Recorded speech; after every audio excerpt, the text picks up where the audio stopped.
بسم اللہ الرحمن الرحیم۔ السلام علیکم ناظرین، میں لائی ہوں آپ کے لیے عبقری وظائف۔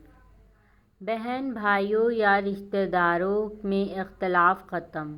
نماز عشاء کے بعد 21 بار آیت الکرسی، ماہ اول و آخر 11 بار درود شریف پڑھ کر حالت بہتر ہونے کی دعا کیا کریں۔ جو ناراض ہیں، ممکن ہو تو نماز فجر کے بعد کسی مشروب پر ایک بار یا وضو دم کر کے اسے پلا دیا کریں۔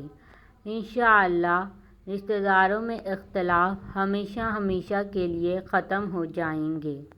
آپ بھی یہ وظیفہ کریں اور لوگوں کو بھی بتائیں، اور صدقہ جاریہ کی نیت سے اس ویڈیو کو زیادہ سے زیادہ شیئر کریں تاکہ آنے والی ویڈیو آپ کو ہمیشہ کی طرح ملتی رہیں۔